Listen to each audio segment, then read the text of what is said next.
Welcome to the What's Good Dough podcast and get ready to level up. But before we continue with the show, I want to introduce you to my two show sponsors, Uni Pizza Ovens and Sourdough Olive Oil. Let's start with Uni. They are the #1 pizza oven company in the world with the best community there is. Because of their ovens, I have made some of the most amazing pizzas. From round pies to squares, I'm able to get to temperatures of up to 900 degrees, allowing me to cook the pizzas of my dreams. If you're looking to grow your pizza business, buying an Uni makes sense. My past guest Ryan of Sanctuary Pizza has a mobile catering company powered by Uni. These powerful ovens are efficient, lightweight, and can be used almost anywhere. Whether you take pizza seriously like me or want to run a pizza operation like Ryan, Uni is the choice for you. Use the link in the show notes and join the Uni community. My second show sponsor is Sourdough Olive Oil. At first, I didn't believe that olive oil mattered. It wasn't until I got educated and learned about the difference between commodity oil and Sourdough's fresh squeezed olive oil that I ditched the supermarket stuff. Today, I only use Sourdough olive oil when it comes to making my dough and even doing a post-baked drizzle.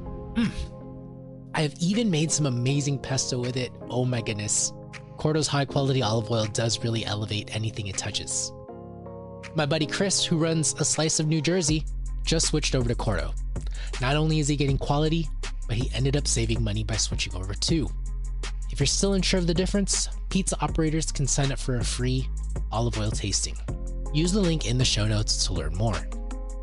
Thank you for taking the time to listen to my show sponsors and supporting this show.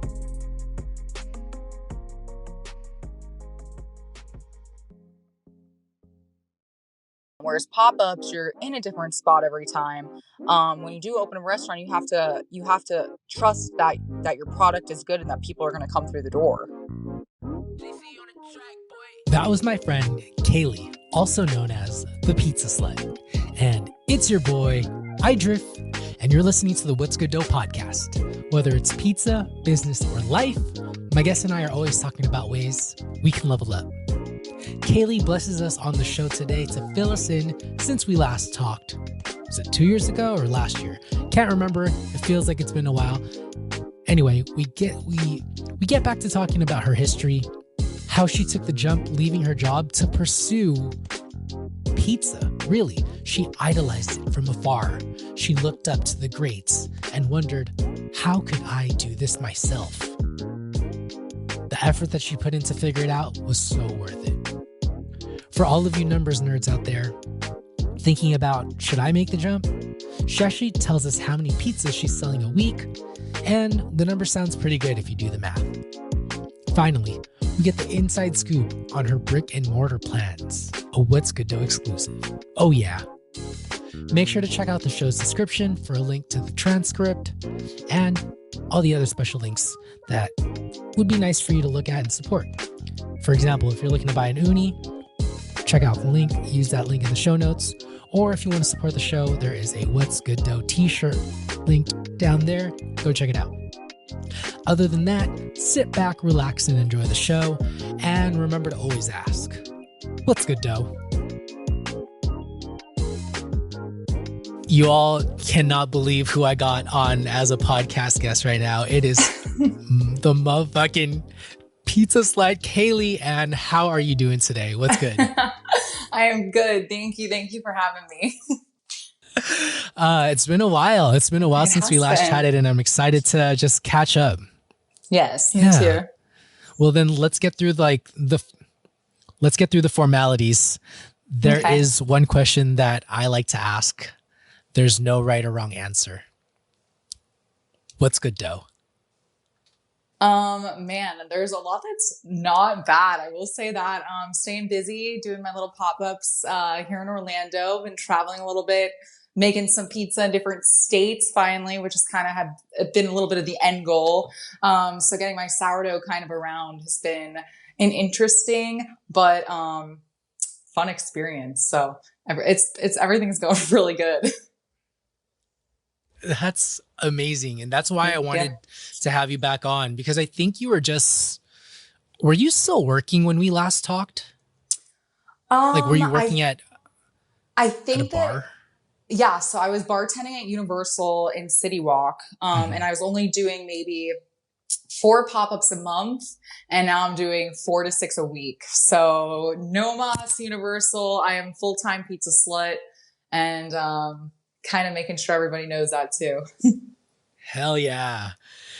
When we last talked to like you were telling me the origin of the name Pizza Slut, Yeah. and like I wanted to know, like, are more and more people now like okay with the word with the Oh yeah. name? Is oh yeah. So I think that like at first it was kind of like, all right, who's this girl that's kind of just going around? But she knows all these pizza people. They know her, and she's calling herself the pizza slut. And I'm one of the youngest in the industry, so they're kind of like, "Who is this?" And then I think that as people really saw, I treated it wasn't just eating pizza that whole time. I was being a sponge, watching some of these people I never even thought that I would meet, that I've read their books or just even listen to their seminars, that I'm now making pizza with those people. So I think that they really saw, like, I was really serious about it. And me making pizza happened really fast. I am shocked how fast that it did happen. So yeah, I don't know. People kind of like the name now. I'll be in public standing there grabbing something and I go, "What's up, slut?" or "What's up, pizza slut?" I'm like, "Oh, what's up?" No, I'm like, I gotta wear like glasses and stuff so nobody's screaming cuss words in Publix. You I think, lived it before by traveling around to eat pizza, and like and now I hear that you're making pizza around the world. I Yeah, it's mean, so just wild. around. Tell me about that. How is that all happening? Yeah, so I mean, some of my first times making pizza kind of outside of Florida itself, Tony Gemignani, of course, he asked me to come out 2 years ago and do an event with them for the pre-pizza expo party. And that was probably one of the coolest experiences that I could ever ask for, making pizza with Anthony Scardino and Chris Decker. And then he asked me to do it again this past year. And so that was definitely fun. And then recently I become a full ambassador for Gosney, which is Rock Box Domes. And they had someone actually come and meet me in Vegas during the Pizza Expo. And they walked up and they were like, "We just want to meet you. We love what you do on your Instagram." And I was like, "Oh my gosh, I wanted to meet you guys." And so they were like, "Would you ever be willing to like jump in your car with some dough?" And I'm like, "Yeah, like, what are you thinking?" So we 400 dough balls, packed up a rental car, drove in the middle of the night, got there at 6 a.m., got set up, and we made 400 pizza, so 1,600 slices all day. It was insane, and it's been really cool. That was a really long day, I know. You got to give me tips on how to travel with 400 dough balls. Like, Oh what man, special what special care did you have to take? yeah. So the way that I kind of did my batch itself, I did a 48-hour ferment on it. But I shocked it almost immediately. And I rented, basically, I was like, I need a car that's going to be the coldest. We had the AC on full blast, like 60 in there, all the way to Atlanta. And we left it running the entire pop up. So I actually rolled the dough in Florida. And then, kind of as it was resting in the middle of the night, we got there and it was just so happy, ready to go. That's the first time that I've ever like traveled that far with dough balls, like for the next day event. I flew to LA with my sourdough, and then I flew to New York with my sourdough, but I refed it there and then did the batches there. So So, traveling with sourdough, is that difficult at all? Because I imagine some people listening here may not have done that before. okay, so I'll straight off say off the bat, I think a lot more people know a lot more about sourdough than I do. I just really am good with my sourdough, in a sense of I kind of know what it needs. It is stressful traveling with it. I'm telling you, I usually will sleep on a plane. And I was just thinking the whole time, man, thinking about the temperature up in the air or what was going on with it. And it's, actually was pretty good. Okay. Yeah, that's good. I recently traveled with sourdough, maybe in February, or I actually tried building a sourdough the week before. And so I was traveling with a fresh, Oh, brand wow. new baby, and it didn't make it, unfortunately. It was just too inconsistent because I was traveling. It was hot in the car, it was cold in the room, and it just wasn't moving for me. Ice So I have packs. yet to ice packs. Yeah, Yeah. I put Yeah. ice packs in like a cooler and then I put like, yeah, wrapped it all the way up and then kind of had a little thermometer in there to do its thing. Mm, smart. Smart. Yeah. I'm better prepared now after talking to you, and then after talking to someone else about traveling with a dry starter, or like Okay. feeding it with just flour Hmm. and then adding the water later down the line. Oh, wow. That's good. I got to look into that too. Yeah. Very Yeah. cool. Yeah. Yeah. So you're doing all this traveling, and then you are doing 4 to 6 pop-ups a week? Yeah. Everyone's like, I don't What? know how you're doing it. I'm not really sure yet either. This might catch up with me sooner than I thought, but man, I'm still freaking 26 and I'll sleep when I'm dead. Yeah. I mean, like 26 wasn't that long ago for me too, but I can say that I had like an abundance of energy Yeah. back then, whereas now I'm tired as fuck. So I love it. yeah. But how are you making that happen with 4 to 6, I mean, events? Do you have, I see that you have some coworkers or staff. Yeah, so I kind of have just like a couple of my good friends. Well, it's kind of funny.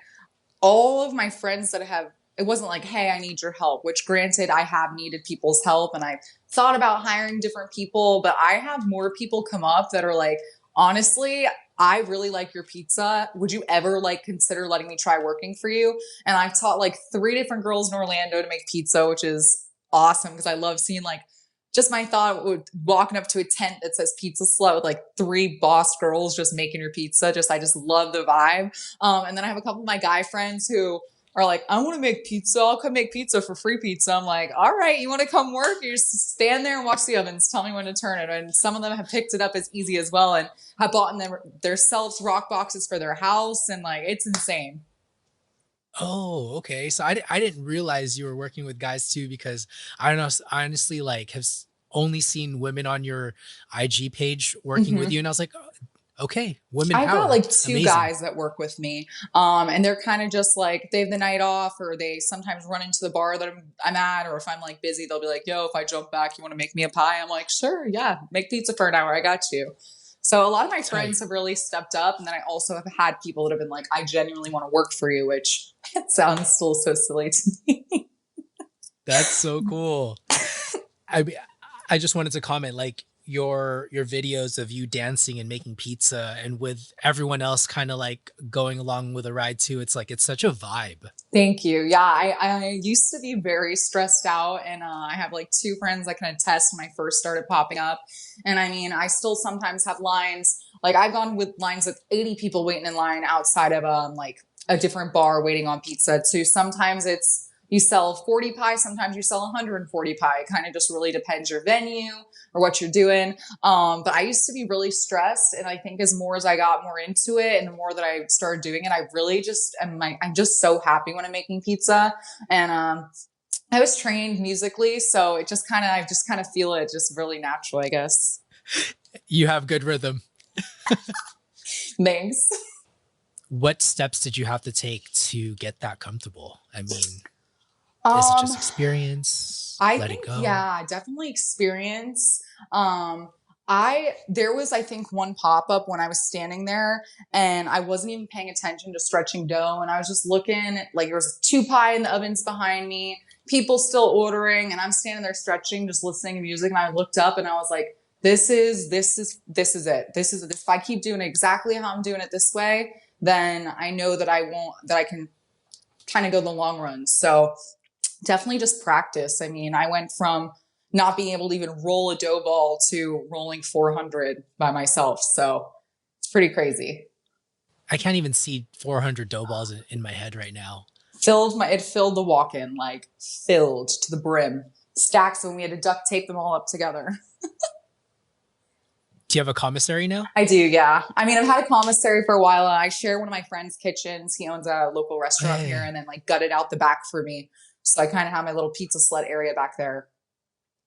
tight. Good for, Yeah. yeah, I think you had mentioned that you had that before working with your friend, but I Hmm. didn't realize they needed to demo out the place just for you. That's Yeah, they cool. kind of gutted out the little back part for me. So I'm very happy there.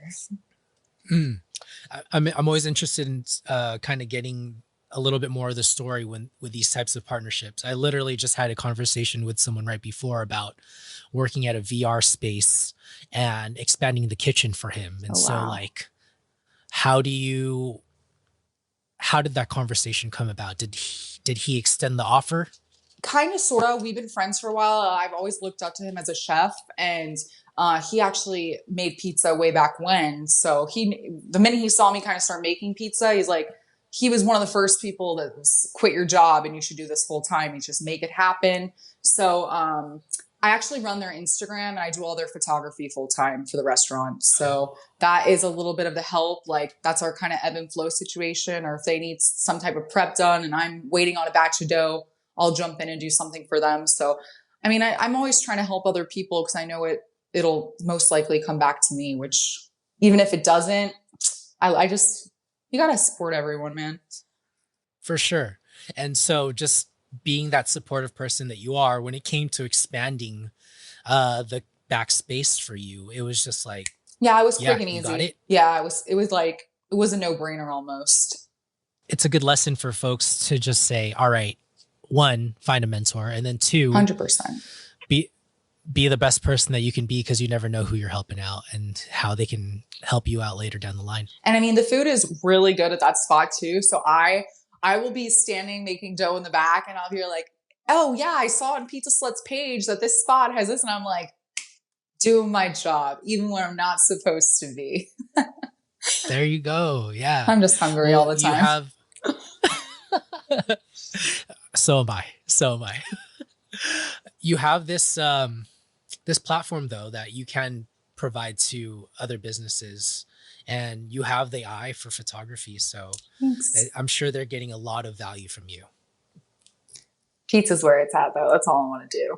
And I know that I'm probably going to do just that. Like everyone's like, you're going to get sick of it in a few years. I'm like, I don't think so, guys. Maybe to point out something obvious, it was worth quitting your job. 100%. Was it scary? And I did all of it by myself. I do most of it by myself still. And like before I worked hard, I was the girl that was working 80 hours, picking up everybody's shifts. If they approved overtime, I was the one doing it. Now, to be able to work as much as I do, when I can genuinely say that there are some days where it's tiring to build an entire restaurant, break it down, be the one that does the dishes, the prep, everything consistently. But watching people eat my pizza has probably been one of the greatest joys I've ever had in my life. Like it really is the coolest thing to watch people sit there and just like come up and be like, this pizza rocks. I'm like, man, thanks. Man, that is an amazing feeling. And to hear that on, numerous occasions, 4 to 6 times a week, even like, that's tight. Yeah, that's pretty fun. You can get high off of that. Yes. I was just about to say, it is a really good high watching people eat my pizza. It's incredible. Just going back to quitting, like, obviously it's people can chase that high, but is there like any advice that you can give for folks who may be stuck at their jobs and hear you and they're like, oh my gosh, I want to live like Kaleigh, but I'm scared? I mean, I would just say, just freaking do it. Like make a plan.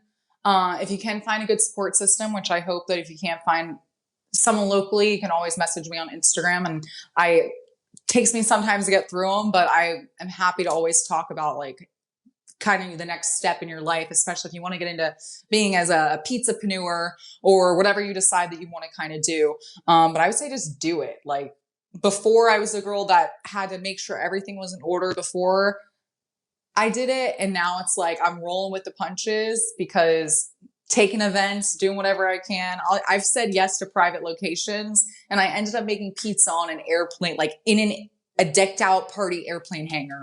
So like, didn't tell me the location until an hour before. And we roll up and we were outside. There are little tiny planes flying above us as we're making pizza. Like just do it. Cause you never know what you're going to run into. You never know where these opportunities are going to lead when you take on these gigs. 1,000%. I never ever expected to be making pizza with Tony Gemignani outside of his restaurant in Vegas. If you asked me that even maybe 3 years ago, I probably would have been like, nah, but I'll go up and say hi at the Pizza Expo. And now it's like, it's really cool. It's an interesting world too. Yeah. Well, I think what's cool is that before you were this full-on business owner, is that you were a huge fan of pizza before. So it's like you're working with the goat Tony, and it's like, holy shit, it's surreal. Yeah, it's like, man, once I was fangirling over eating his slice of Detroit outside of his restaurant, and then next thing you know, he's slinging pie with me, or I'm slinging pie with him, which is like rad. No. That, like, I think you got it right the first time. He's slinging pie with you. That's wild. It is, and congrats for that. Thank you. I wanted to bring up something because I heard this from someone, but were you part of Rad Times Pizza? So I wasn't part of Rad Times. Anthony Falco was actually the first person to kind of pick me up off of Instagram and was like, hey, I need a personal assistant for the Pizza Expo, the one in Atlantic City. I think maybe probably now 4 or 5 years ago. So they said, hey, do you want to come out and basically run our Instagram page for us? And you'll get we'll get you into the Pizza Expo. You should go meet all these people anyway, because you've been to most of their restaurants. And then I did one event with them that weekend. Actually, I extended after Atlantic City. I went back and made pizza like him and Felix and all them for a Thrasher party. But no, I didn't. Anthony and I'm friends with kind of all the pizza people, but Anthony was one of the first people I met in the industry, but I never worked for Rad Times. I see. Now I just wanted to kind of date the fact that you have been here in this community for so long. No. I'm trying to think when that Pizza Expo was. I don't know. I think it was probably four years ago, because I've been to the Vegas one 4 times now. Yeah, no. So you've been really into pizza for quite some time, 4 years, but really double down on your passion for making it 2 years ago? I really did, after hitting all those spots, and not in a bad way at all, being oh, I got sick of watching other people make it. I was getting jealous. It was the trips that I was going on the way home, I would get super, super sad, and I'd be like, man, I wish I was making pizza. And then I'd go right back to bartending, and I was I think it was after I hit 1,000 spots, I was I want to do that. So then it was more how am I going to do that? So it definitely took time. This wasn't an overnight thing. And I constantly have to remind myself that. Yeah. And that's a good reminder for everyone listening, is that you just have to take it step by step. And also, it starts with figuring out what you want. And I feel sometimes that's half the battle. Absolutely. How did you narrow it down? Was it, again, just the want, the need? I mean, I feel what you do is so easy yet so brave. I mean, not easy, but saying the jump is so easy. You made it sound so easy, but it's also so very brave. Well, I don't know. It was so I think I told you before when we talked, I did my first pop-up outside of Orlando because I was so nervous. I didn't want anybody to know. I actually only had 3 of my friends from Orlando drive down to try my pizza. And I kind of did it really incognito. I only brought 60 pie with me. And just how surreal it was with so many people. And granted, my pizza, the first time I made it, my pop-up, I look back at pictures and I'm wow. But I mean, yeah, it definitely took some time. After that first pop-up, it was 2 months after that not popping up and figuring out how to make it better and then make it full time. Yeah. And so when it comes down to it, it's just time is the best teacher, experience, and doing little steps. Right? And also learning from other people. There's so many other people in the pizza industry that just, that are so welcoming to talk and to just back and forth ideas pizza wise. I can talk just even make one phone call right now and just have an hour conversation about, hey, my dough is doing this because of weather outside or something like that. So experience, help from other pizza makers. I mean, there's nobody's pizza is ever going to be the same, no matter if you followed a recipe. If you had a dough question right now, who would you call this instance? Well, it depends what kind of pizza I'm making. So it's Good answer. It really does. It just depends what kind of pizza I'm making. I got different phone calls for different people. Sicilian, Detroit, Milwaukee style. I feel that. Wait. What's Milwaukee style? Super thin, crispy crust. I don't know. It's the first time I ever had cracker, Bart's tavern. Got it. Like a Midwest kind of tavern. That's how I remember the first time I had true bar tavern pizza was in Milwaukee. So I tell everyone now, Milwaukee pizza. Got it. Got it. I just had it recently. I was in Chicago. Well, it wasn't the first time, but it was the first time I had it in the Midwest, and it's good Yeah, stuff. Very very thin. thin. Yeah, You can eat more of it. That's for sure. that's for damn sure. I bet people are dying to know like what's in your dough today. Um, you know, and maybe you could start by sharing like what flour you're using. Okay, so I use King Arthur. Whoop whoop, King Arthur fan. I use a double blend, and then of course I have my sourdough, which has been going for about 8 years now. When I originally had started my sourdough, it was mostly because I was like, oh man, if I'm dating someone, I think it's so nice, like to give a man like fresh bread. So like, so I started a sourdough a long time ago. Never did I think that it would be turned into pizza. And so that was renamed. So Pizza Daddy is my sourdough. Um, I love it. yeah. And so, I mean, it depends, like doing a lot of events. Sometimes I only do a 24-hour ferment. Sometimes I do 48. Sometimes I do 72. Kind of depends. Also, Florida, like the weather and the humidity, the dough is, as I tell everyone, forever changing. And I'm still running my car with the AC on full blast during every single event to make sure that my dough I stays bet. at temp. Did you start your pop-up days with sourdough, or Yeah, were you were? So it's always been it's sourdough. always been sourdough. I definitely have changed the feeding of it. Like I Mm, find it being in Florida, like I think I feed my sourdough a lot more often than other people do. So it's from kind of what I've heard. But also I'm going through a lot of it. yeah, no, you have to make sure that you don't run out of supply because that's I a real have thing. nightmares about that. Like legitimate nightmares. And I had when I went to the Pizza Expo in Vegas this last time, that was the longest I went because I like got in there before and then I stayed a little bit later. And I usually just go like get there Sunday morning and leave Thursday night on the red eye. This time I got there like Friday night and stayed till Sunday, which was whew. But Yeah. I hired a sourdough babysitter. So I would be texting So them and I was like, can you please send me a picture? And they're like, Kaleigh, I've driven to your commissary 4 times and taken 4 different photos today. Enjoy Vegas. It'll be fine. I promise if something's wrong, I'm like, listen, I'm like, take a video, live time video. oh my goodness, I Yeah, it's a love little this. wild. My wife is and I are like that when it comes to our dog. And so I just kind of relate. It's like, yeah, it's sourdough is your baby and our dog is ours. Yeah, I So, love that. oh my goodness. What's the going rate for a sourdough babysitter right now? Just out of curiosity. They get a lot of free pizza from me. So they are Okay. just fine. They know no matter what that there's always a dough ball saved for them. So I love it. So you said you were increasing your feeding schedule because you're in Florida and you're using it so much. Give us some insight. Like, are you feeding it? I would say probably once every day. Or Mm, like do it in the morning, say on Monday, and then I'll feed it again like Monday night and then wait until Wednesday morning. So it's kind of weird. I kind of really just monitor it. why do you do it that way? Honestly, too, with like them when the kitchen turns on or when like the restaurant opens, it's completely different temperature in even with my back area. So it's like I said, it's just really a lot of babysitting for mine. Yeah.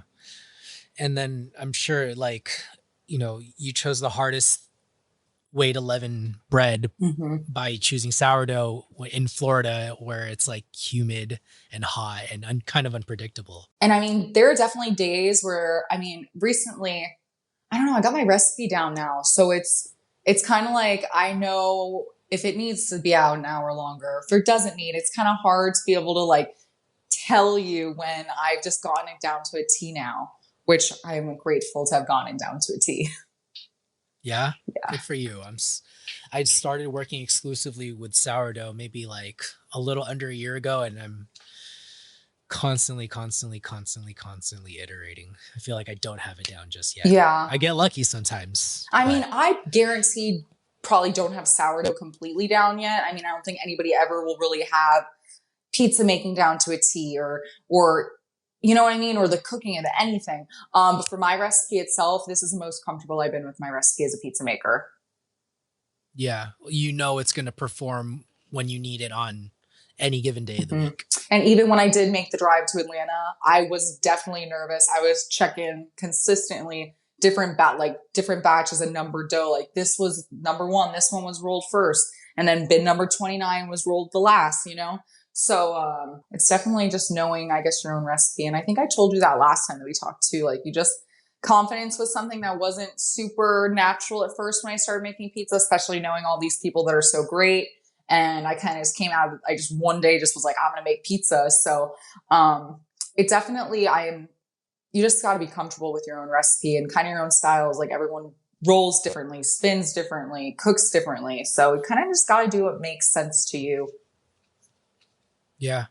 And I think what you pointed out too is important is like remembering which dough ball was rolled first and which one was rolled last, because the one that you rolled first is going to ferment faster. Yep. And right? That was something that took me probably 40 pop-ups to realize like, I should probably number my dough bins for which one's rolled first. And that's something also my mentor told me. So like you said before, having a mentor, at least somebody that you can ask any question, even if they say that there are no stupid questions, I've asked a million stupid questions. So it's like, and probably repetitive questions as well. But yeah. Well, I'm glad you're putting yourself out there, and it seems like it's paying off so much. Thank you. And just out of curiosity, how many dough balls do you think you are selling per pop-up? Depending on which venue I'm doing, I consistently been doing over 70 per pop-up. But there's like days like probably 3 Saturdays ago, I did like a bigger event and we did 166 pizza. So it was hot. It was a long day. Wow. So on a given week, you're probably anywhere from like 250 to 400 dough balls easily. Yeah. Wow. Solid. Yeah. How much are your pies? So they vary because I kind of get a little crazy, like doing like ribeye steaks. And like, I just been trying, or like I did an El Pastor one I do a lot of collabs. But my pizzas range anywhere from 16 to 20, depending on what it is. And then I always have and I do like 4 to 5 different pizzas on my menu every pop-up. And so if I'm doing 4 days in a row, it'll be a different menu every day. Besides like a margarita, and then she likes it hot, which is my spicy pepperoni. Those are always on the menu. I remember that. That's like one of your signatures. Yeah. That you're telling me about. Tight. Is it still, would you say that's your best seller? 100%. Yeah, that one. And then the one that I get asked the most is people always want the French dip pizza with au jus for the crust. I get asked every pop-up for me to bring that back. And I think I'm going to bring it back for my birthday next month. Only because now I'm craving it. Every time somebody asks me, I'm like, man, I just need to, it's like a day extra prep. I could do it. I'll do it. That sounds so good. Thanks. I'd love to have one of those from you. That was a stoner creation. Yes. I didn't know if I was allowed to say that. Dude, no, it's okay. Nobody cares. Okay. Like nobody cares if we're living in 2022. Right? It's legal everywhere. It is. I know what's crazy is that I don't know where I was at. I think I was in Boston, and like people were talking about buying weed, and I was like, like 6 years ago when I was smoking in California, like when it was only legal in California and Seattle and Denver, it was like everyone was kind of jealous. Now everywhere has it, and it's a beautiful world. Yeah, it is a beautiful world. Oh my goodness. So what's next? I saw you post something about like a brick and mortar. Okay, so this is the question that's going. You're kind of the first person to get the scoop on what's going on. So I mean, it's not like set in stone, but so I had bought a food truck, and I had started having it being built out to have 5 rock boxes in it, and then I am now an owner of 2 domes. So it was getting close to being done, and then we had to kind of start from scratch. Within the course of me restarting from scratch, I have kind of changed my mind a little bit whether I want to keep the whole food truck idea, because it's kind of a struggle here in Florida. Well, at least from what I've seen, and now started talking to different food truck owners, it seems like it might be a little bit harder route than, granted, I'm building a whole pop up in a tent every day. But it's something did not feel right after I bought it. So I actually finished it and then sold it. So somebody got a better food truck, but that was a good little learning experience. And so now I think it is going to be a brick and mortar. I don't think it's going to be like next month, but it's definitely, I think that's going to end up being what's, I think it'd be really cool to walk into a pizza slut. So. Hell yeah.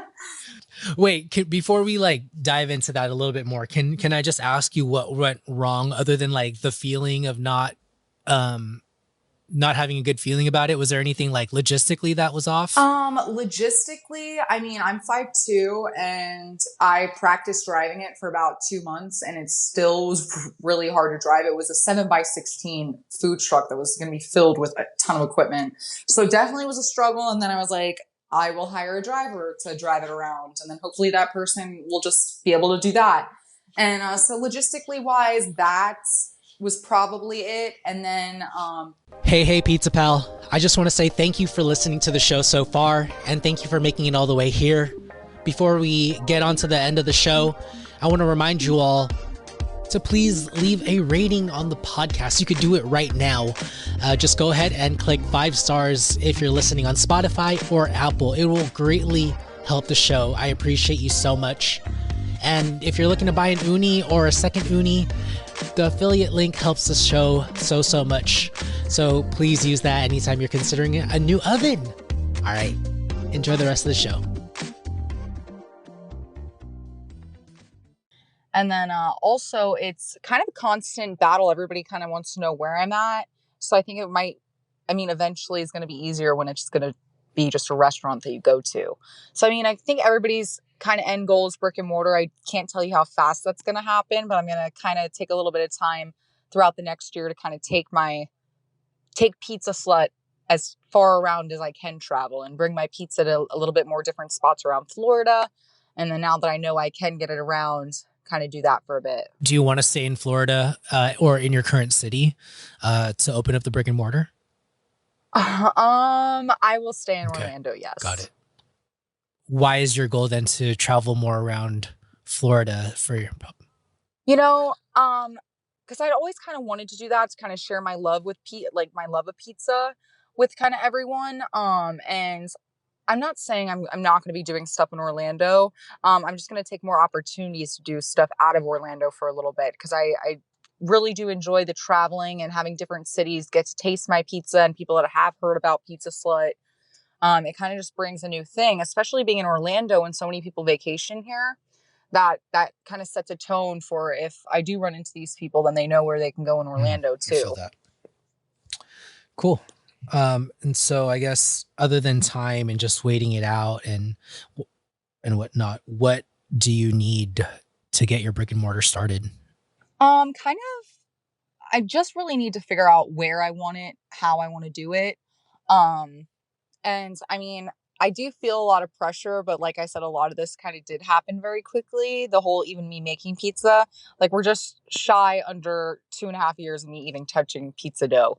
So I definitely don't want to rush into anything too fast. I want to make sure it's right for me. And I'm learning that. I mean, different steps as a business owner, you learn that. So it'll definitely be here at one point. I just can't tell you the exact time when. Okay, that's cool. I mean, I love the vision and I love the justification for it. I've talked to a lot of pop-up operators, and I think one of the biggest things that stands out is that when you're running a pop-up, you're touching things 4 times. You have to load it up into your car, load it out, load it back into your car, and then load it back out. And like, that to me was kind of eye-opening as to why it makes sense when you're getting, your foot in the door and getting started, that it makes sense to do a pop-up and Absolutely. then work your way towards a brick and mortar. But when you do a brick and mortar, it's like all of that is convenience. It's like, boom, you're there. It's already unloaded for you. And you just walk into the store and get to cooking. And I definitely think that don't get me wrong, I love doing pop-ups. I like the different vendors that I get to meet, or so to say, all the different people that come to different spots, or like different bars that maybe they didn't even know that I was going to be there, but they go and they drink there. And then I'm always meeting new people in the pop-up world, and I'm always getting new following in that sense. But it is a lot of work, and I forget it sometimes too. But yes, you do touch it almost 4 times, and it's a lot to pop up an entire restaurant and then to break it down and then get back or go clean it up and then get back and do it again the next day. But like I told you before, it's really rewarding, and it is worth it.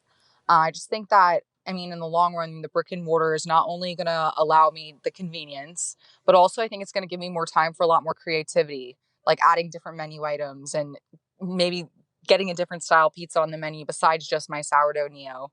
So it's definitely there's pros and cons of all of them. Yeah. No, that's huge. The creativity part is like when you're not spending time popping up a tent or waiting for an oven to cool down so that you can take it back into your car. It's like you can spend that time doing creative things or building your Absolutely. business.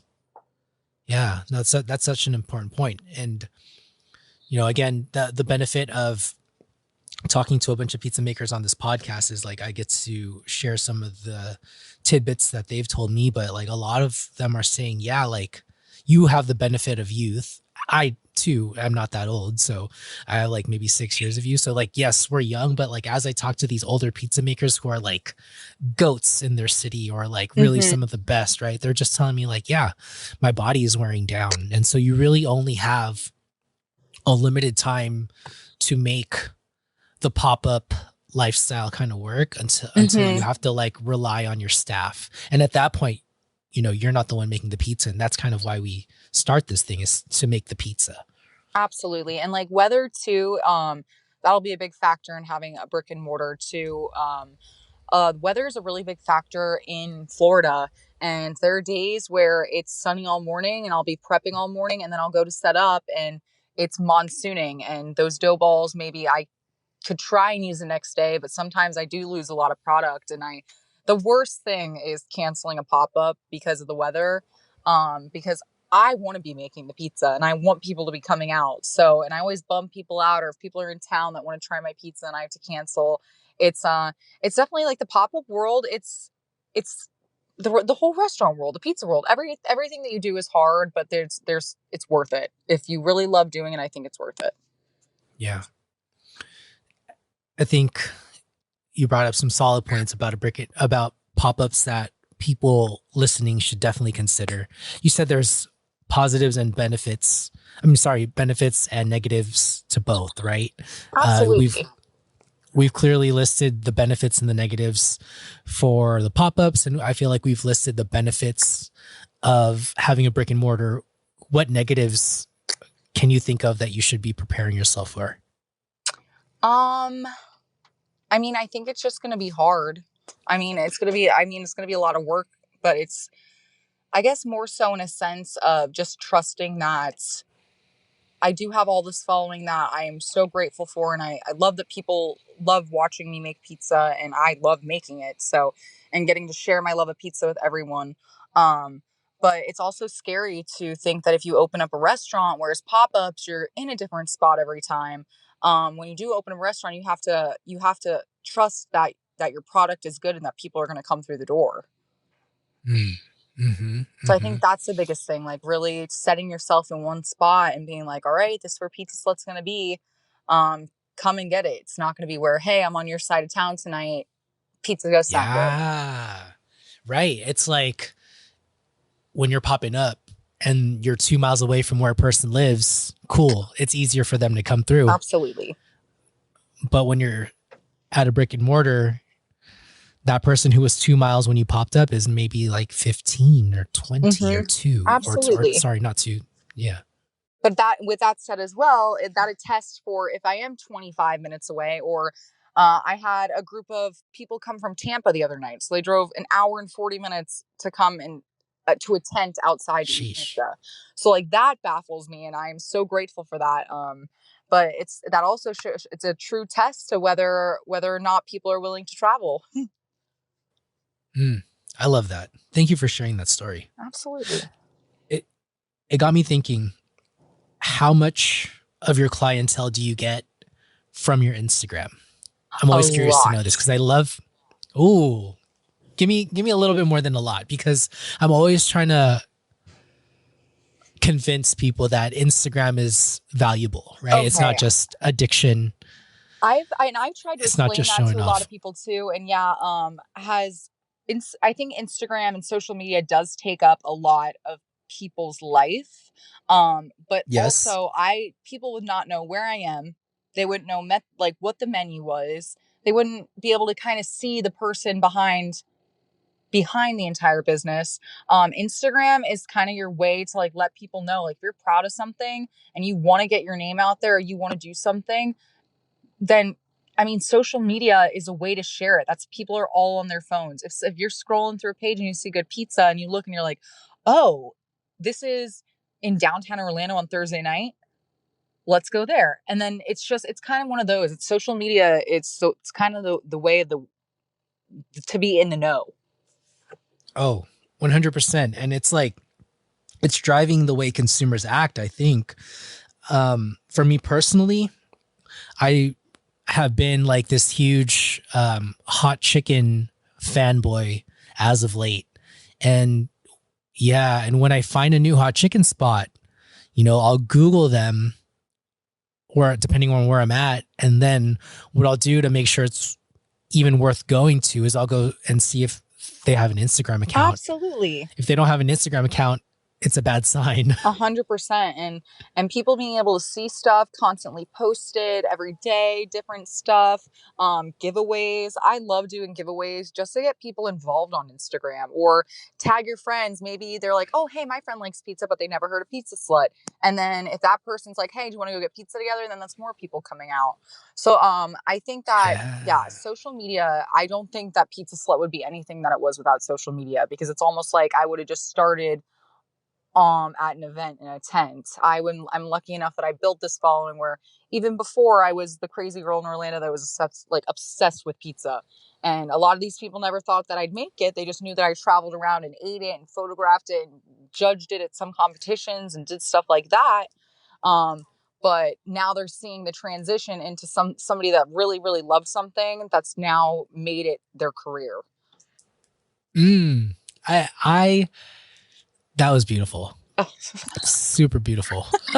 Because I feel like I'm going through a bit of a similar, I can really relate to that. Like, Yeah. just because I study people's Instagram, and it kind of tells you a story of progression and like leveling up and the journey up and down, and like to go from someone who's pizza obsessed to where you are today. It's like, wow, cool. She did it. And here's the proof. It's on her Instagram. Yeah, and I think like I mean, even when I look back at it and I see some photos of me just like with other people's pizza, and then I see the photos of like me making pizza or pizza in my own hand, like I'm significantly happier. Like it's not just a posed photo in sitting in Mama's 2 in New York, although that's my favorite slice in the entire country. But it's kind of one of those. It's like people can actually get to know you more, or kind of see behind the scenes. And I think Instagram is a good way to do that, whether you're using it to share your life in a sense of how people can see the behind the scenes person, or they're looking at it to be able to find where to find pizza. Whew. That was great. Beautiful answer, and really beautiful chat so far. No, I love talking to you. I love talking pizza, man. There's not a lot of pizza people to talk to in Orlando, so that's why I guess I am always calling people around the country. Do it. We got to find our community and our tribe and stick with them. Absolutely. And the family is strong. The pizza family is very strong. Hell yeah. Well, I want to tell everyone listening that Kaleigh is such a trooper. There was a power outage and she's now charging her phone in the car. And so I want to say thank you from the bottom of my heart for you like sticking through this podcast with me. Thank you for having me. Literally, thank you for having me. I missed talking to you last time, and I know we passed by each other at the expo. But man, that expo is just always insanity, which in just the best way possible. The biggest, best, crazy pizza reunion ever. Oh yeah, I love it. And I can't wait to go to more and see more of you there. Yes, absolutely. There are two questions that I always make sure to try to ask before ending the show. What is one mistake in pizza, business, or life that people can avoid? I think that, I guess it's not like a mistake, so to say. I think that it's just a lesson. Feel like at the beginning, truly, I was really like self-doubt and man, I don't know if I'm ever going to be able to make pizza like these people.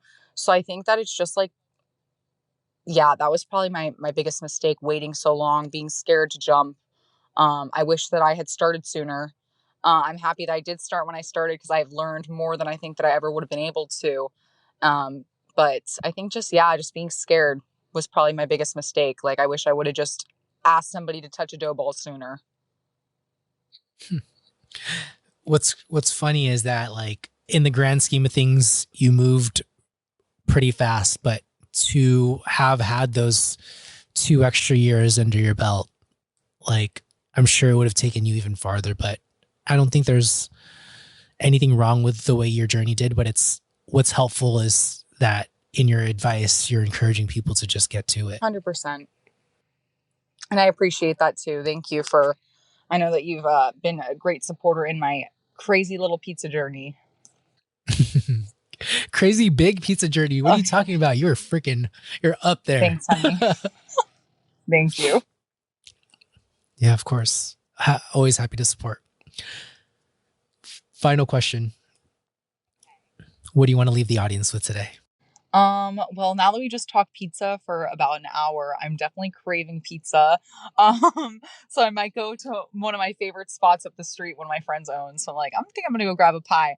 But to leave everybody, I guess with everything, like thank you for everyone that has followed the journey and for continuing to follow. And hopefully I will be able to feed you some pizza slut very, very soon. Oh yeah, I love that. Thank you, Kaleigh, for being on the show. Thanks for having me, honey. Kaleigh, thank you so much for being on the show.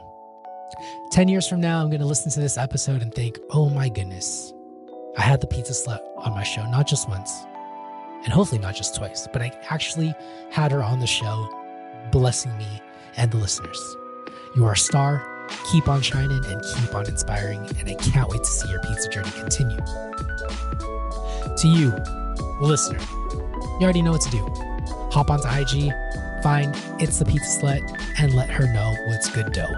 Link to her IG and all of the important links will be in the show's description. Also, do us this one quick favor. Put out some good vibes and some good energy out there for Mama Pizza Slut. You got this, Mama.